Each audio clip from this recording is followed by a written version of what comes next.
I can scarcely believe this. It's a new model launch in 2026, and it's not a small electric SUV.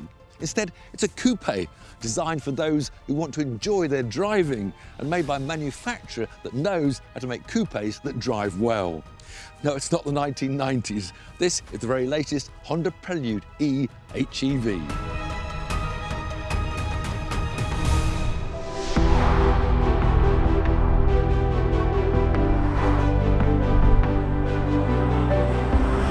It's been over 20 years since the last Prelude went out of production. The world has changed a lot since then. Back in those days, there were sensibly sized, reasonably priced, good-looking coupes everywhere.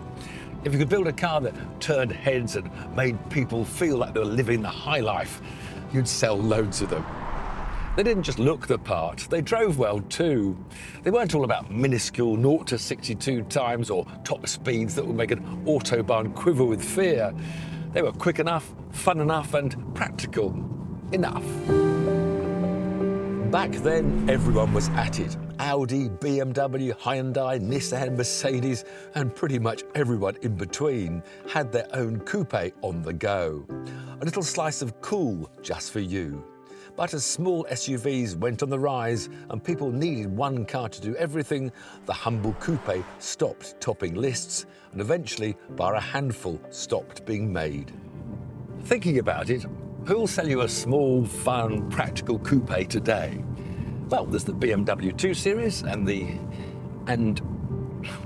this. Honda are only importing 500 cars this year, so they're hedging their bets.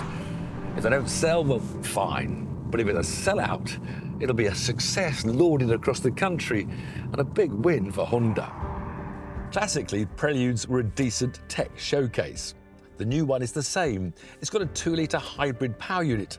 That's Formula 1 torque for engine, which means it can drive under EV power only. In fact, most of the time it is using EV only, with the engine acting as a generator for the car's electric motor. While if you're going for a high-speed motorway cruise, the engine will feed power directly to the front wheels. Speaking of power, the engine is rated at 143 horsepower with 186 newton-meters of torque, whereas the electric motor is rated 184 horsepower with 315 newton-meters of torque, but the two can never be added together. And I'm not going to try to tell you why, because nobody seems to understand it. It's just that sort of magic that goes on in cars these days. So the maximum you can have and the headline numbers are 184 horsepower and 315 newton meters of torque. And that's all you can have. And that will take you to 62 in 8.2 seconds and up to a top speed of 117 miles an hour. And because it's a hybrid, it'll offer 53.4 miles to the gallon on the WLTP scale, or whatever that is. We spend a lot of time online researching the cars we shoot with, checking out the latest models, reading specs, and finding inspiration for our YouTube videos. But all that browsing leaves a trail, which means your personal data is out there for anyone to collect. And most of the time, you don't even know it's happening. That's why we rely on Incogni. Incogni is a personal data removal service that hunts down your information across the web, from people search sites to private databases, and gets it removed. You can sit back while Incogni does all the work, sending requests over time and making sure your data stays off those lists for good. And you can watch it all happen from one simple dashboard. So, while you're discovering the latest cars online, you don't have to worry about your personal info being collected. Take control and stay protected while you browse with Incogni. Go to incogni.com/drivetribe and use code DriveTribe for 60% off your annual plan. Right, having got all those numbers out of the way, let's see what it's like to drive. At first you're thinking, well, I'm just in a normal EV. My dial's in front or the left. I've got a percentage of power use of the battery, motor, which goes up to 100 and then drops away. And I've got my speed on the right. But all of a sudden driving along, you suddenly notice it's changing gear. Well, I mean, it's not changing gear because it's got no gears, but it's got a little computer that makes it sound like it's changing gear, which is a bit of fun. But then after that fun's worn out, you then understand there's more fun to be had. This is what they designed into this car to make it more of a driver's car, and it's this little S Plus button. Now, it's not to go to sports mode or anything, that comes later. This is the S Shift, which when I press it, changes my dashboard to having revs on the left and the speeds on the right. And I'm noticing that if I accelerate hard, it gets up to 6,000 revs, and then it changes gear and drops to 5,000. And if I pull the paddle to change down, I'm hearing it change down. It's almost got an auto blip. So the illusion is that we're now driving a petrol-powered coupe of old. So now I'm in a manual, flapping my paddles, fourth, up to 6,000 revs. But if I brake hard, I can go down. I can hear it flipping down through the gears. It will change automatic as well, but you haven't got that regen to change. If I go back to automatic, then now the left paddle becomes a regen. There, I can go down on auto to full regen, and you get that one pedal driving feel. So I lift, it turns. So that's very much an EV trick. But if I go up on the right, it takes all regen off, and I can now coast.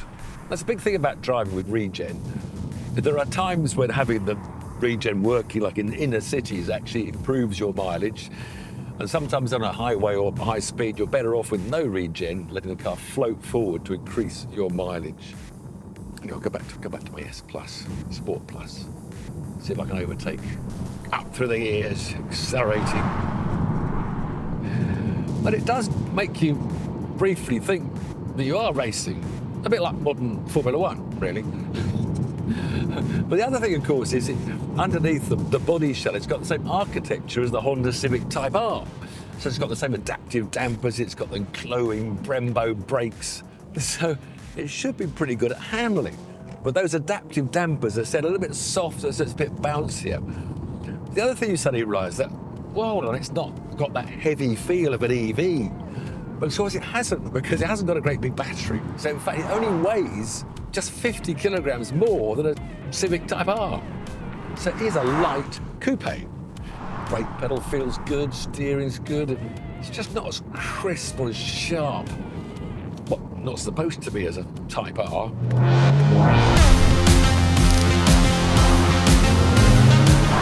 It could do with a lot more power, to be honest, but it hasn't got it. It's not meant to have more power. It's meant to be an enjoyable cruising coupe. And, well, it is. And in fact, I actually like the looks. It's got a very classic coupe looks. I love the big sloping tail. It's got a great hatchback release, so it's got huge storage inside. It actually reminds me of when I had a 944 Porsche Turbo with huge storage under that tailgate. The only one problem is that there's no windscreen wiper on that big glass pane. If you get a lot of muck over it or sandy rain, you're gonna have to get out and clean it yourself. Having always been a fan of coupes and getting ever more bored with the launch of yet another dull SUV box, for £40,000, this is a car which will get the neighbours' curtains twitching and bring a bit of fun into your dull, everyday driving. Yes, it's as fake as modern Formula One is, but I wish it well.